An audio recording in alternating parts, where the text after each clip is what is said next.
What is up, YouTube? Welcome back to the channel. It's Rahul, and today we're going to be going over more of a fun deck on this fantastic Friday.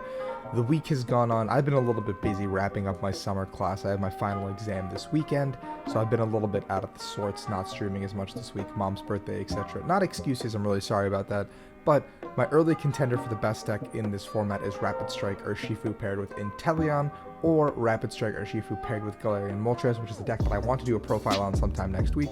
But today we're going to go over a fun deck in the form of Naganadel Guzzlord, a deck that you guys might remember was really good with Beast Ring, but we don't have Beast Ring, so let's see how it kind of works. If you guys are enjoying the content, obviously like, subscribe, leave a comment below, tell me what you guys are most excited about. It really helps me and beats the algorithm a little bit.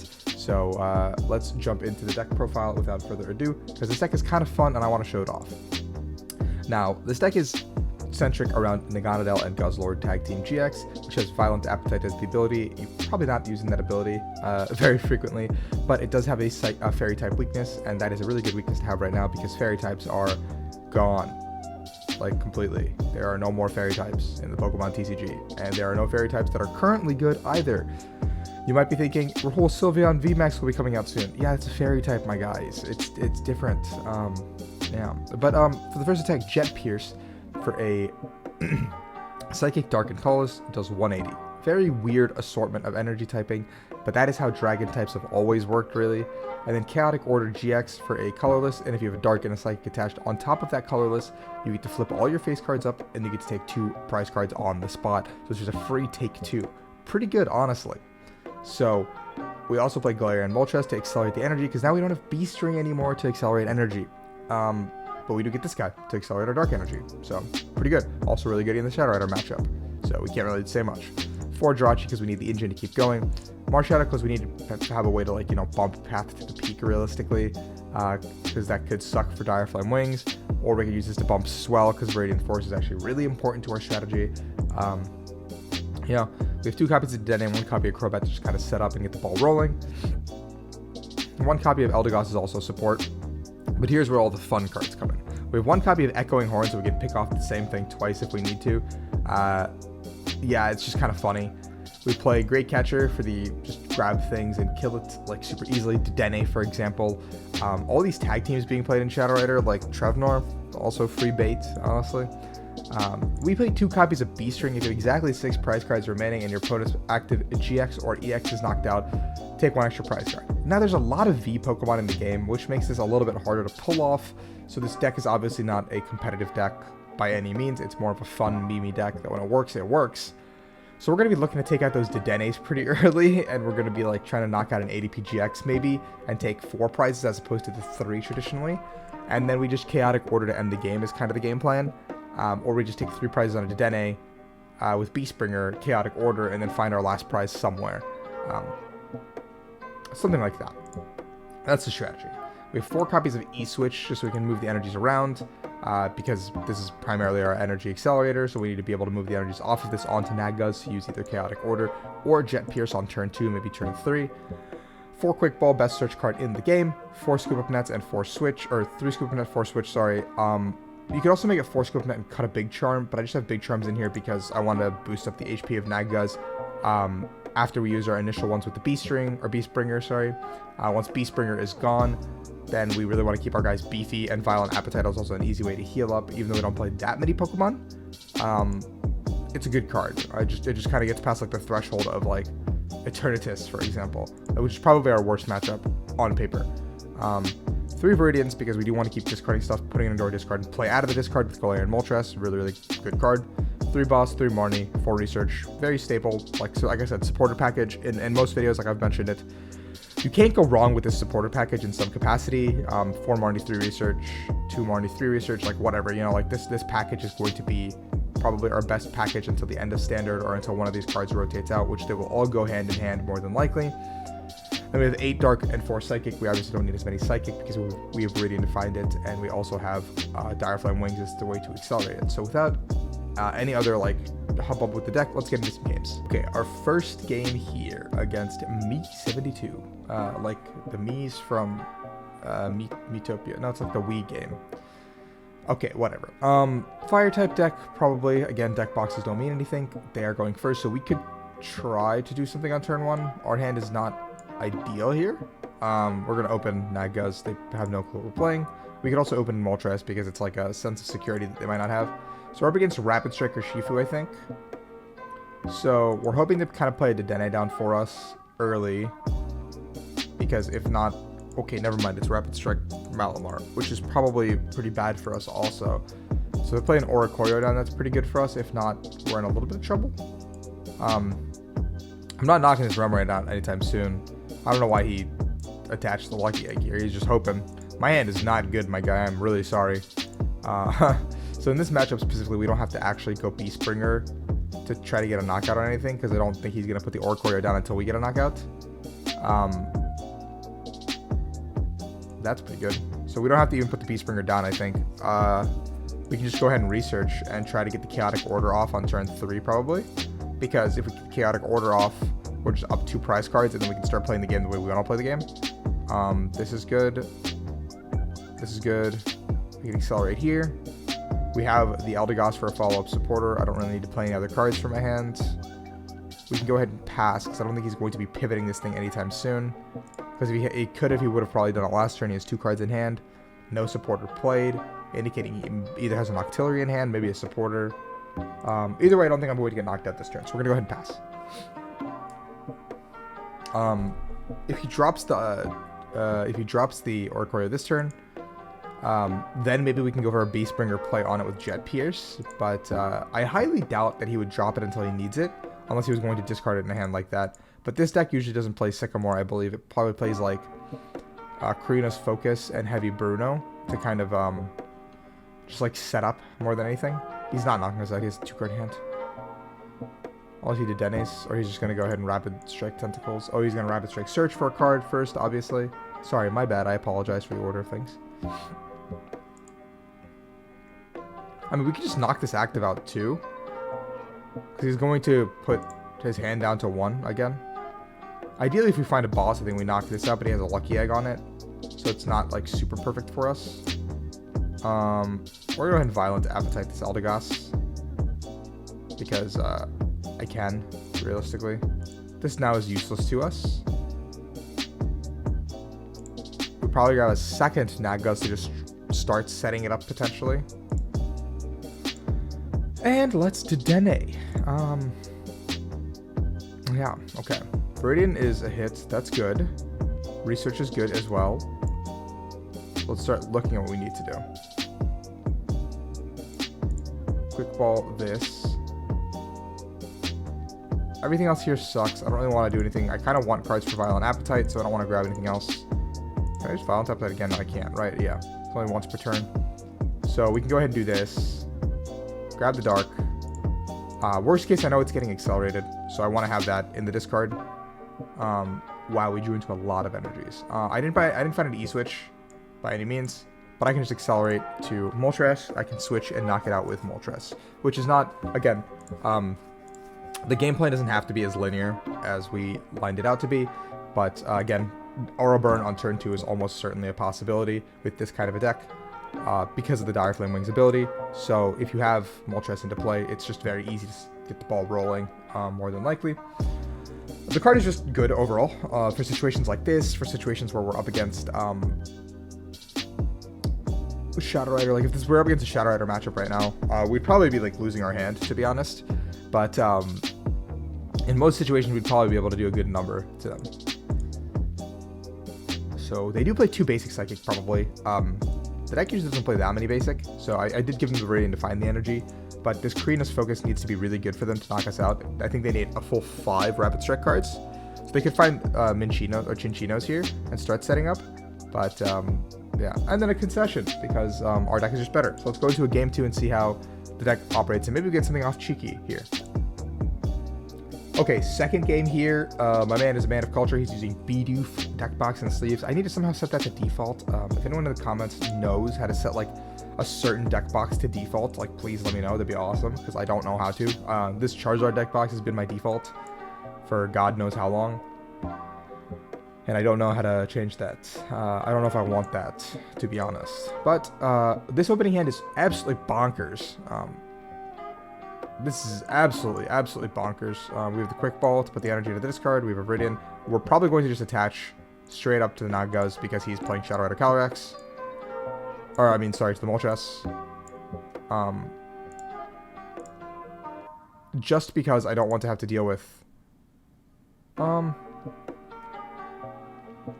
No, I mean, I can still find the energy next turn, so let's go ahead and do this.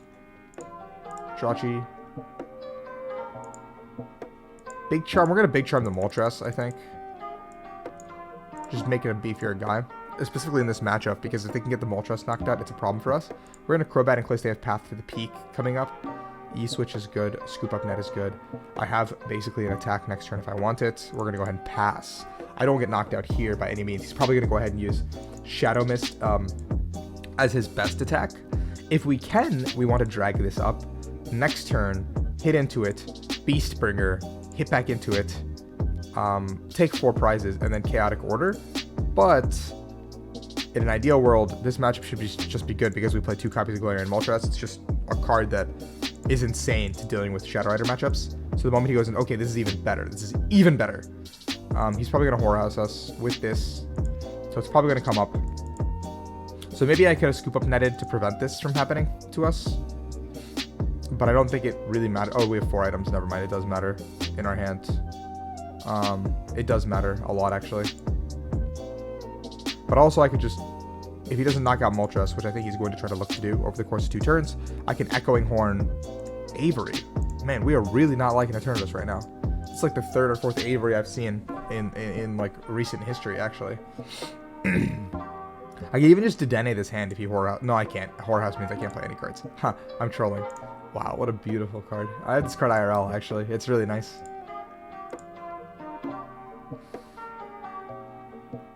So he's got his setup good to go. 4-card hand. He's debating either Whorehousing now or drawing more cards, or he's probably going to Dedenne here to try to draw more cards first. No, he's just going to get Shadow Riders up. Okay. 3 Shadow Riders, meaning that I can win the game off the back of 2 Shadow Rider knockouts, or I can Echoing Horn this Gengar Mimikyu and play off the back of that, which I think I'm going to anyway, because I want him to eat up a bench slot and not have more setup, and Gengar Mimikyu doesn't do him any favors by being on the bench. Yeah. So... his opening has been very good. I don't understand. It's just, he's just going to keep going. Trevenant and Dusknoir is better to be on his bench because it's a good secondary attacker, all things considered. But Gengar Mimikyu is not. It doesn't do him any favors. So, Whorehouse. Now we're just hoping he doesn't have the boss's orders for next turn. Or I don't top deck an item. Absolutely fantastic. We'll just Jirachi search. Nothing good. We're not taking an item. That would mean we die. Pass. Moltres has no resistance. Okay. We're okay, I think. He's going to get 3 Shadow Riders out, probably, given his hand. He seems pretty indicative that his hand is broken. So, if we don't get knocked out here, we can go ahead and Dire Flame Wings down one of these guys. And then... or I can just knock this out with Beast Bringer and then Dire Flame Wings or Aura Burn into another one, which I think is what I want to try to do, if I can find a boss. Play a little bit cheekier. Work smarter, not harder. Because I can preserve this, too. Energy Retrieval, that's cute. I have tried recovery, like energy recovery in Shadow Rider, but the problem has become that I will get close to decking every time with a strategy like this. So I have to kind of find a way where, like, maybe Clara is good, but it goes to hand. Maybe Ordinary Rod is good. I don't really know. This should be here on me too, I think. He's going to start getting rid of my hand. He's going to just go like 150 -2, 150 -2, etc, etc. Obviously our path to win is a couple of boss's orders. Whether it be using this guy, whether it be using this guy, we need to be able to take prizes with boss's orders over the course of 2 to 3 turns. We have time, because we're not in any trouble. Aurora Energy. So he does play Zapdos. Okay. Marnie. Very interesting. We're going to go down to a 2-card hand. No Jirachi. I guess 3 because we had to draw off the top. We get no Jirachi. This hand is rough. We're going to hope he doesn't hit the E-switch and an energy. I need him to not hit the E-switch and the energy. Fall Crystal, putting that guy back down. Probably. Quick ball it. Okay. Sure. Zapdos, put it onto the bench. Probably. Because Zappy can come up and kill this eventually. Also, Night Watch. Please not the E-switch. Please not the E-switch. Man, okay. That's unfortunate. So, now we are in a pickle, I think. We're going to throw up this guy and hope we top deck out of it. Nice, okay. So, we're going to go ahead and just chaotic order here. Because I think I just need cards in my hand. And I also get to see my prize cards. So, we're going to grab the bosses out of the prize cards, and we're going to grab a Dark Energy out of the prize cards. Now he's going to be forced to attack me again. Boss does win me the game. I could have attacked into him and hoped to top deck a Beast Bringer over the course of a couple turns, but I think that's more optimistic than anything. I could get one shot here. Realistically speaking, 1, 2, 3, 4, 5, 6, 7, 8, 9. Or sorry, 1, 2, 3, 4, 5. He got 6, 7, 8, and then 9 on the turn. So if he gets a full board of energy onto the board, 10 plus 270, I would get knocked out. Yeah. So Max Geist could knock me out this turn if he does have like a perfect setup. But also he's probably running low on deck, which he is. He has 12 cards left in deck.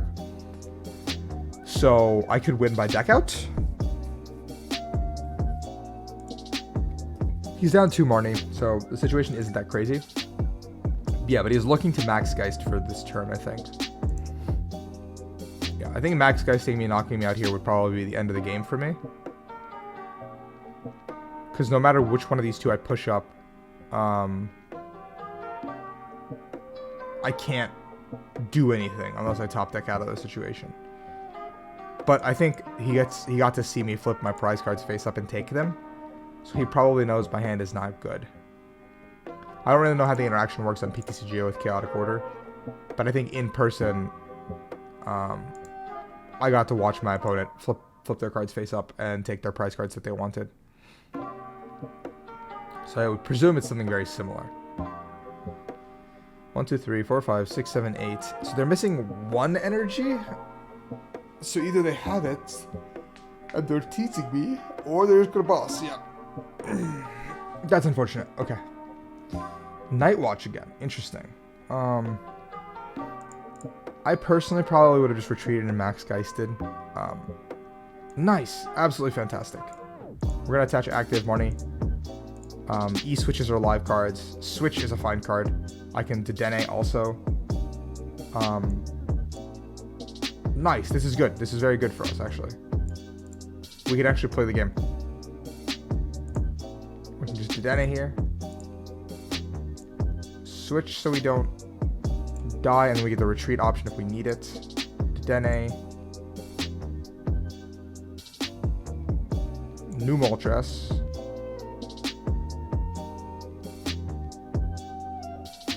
Gyarados Psychic.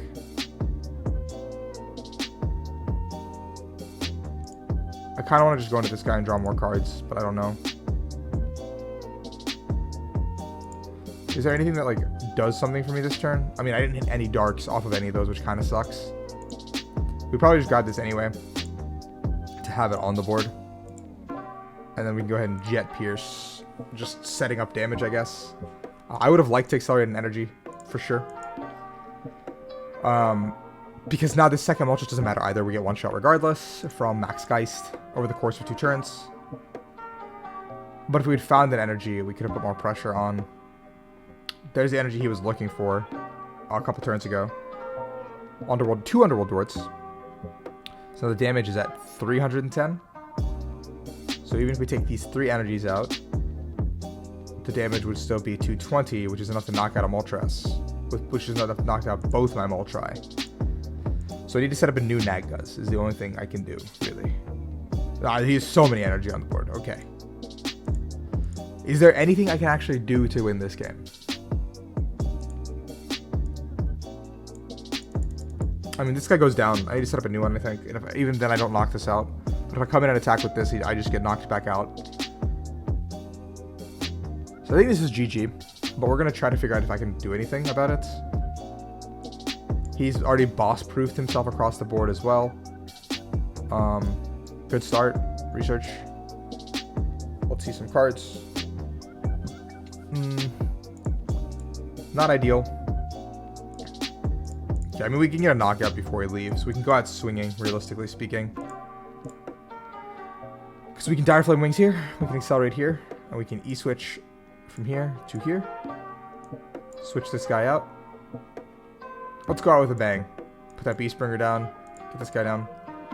I think realistically there's nothing to do. I think this is just game. But yeah, Aura Burn. The matchup should be okay. The game was really close, actually. That mid-game Marnie into